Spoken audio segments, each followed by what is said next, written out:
வைகாசி மாதத்திலே பொங்கும் சமாதிரணையிலே மின்னலினி மழை பொழிய இருபுறமும் நீர் பெருக பெருகி வந்த தண்ணீரிலே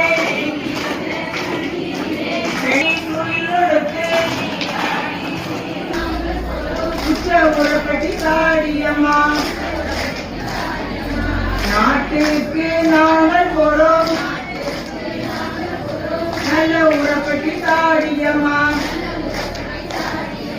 பெரிய முத்தாரம்மனுக்கு பேசியம்மாள் வண்ண பெட்டி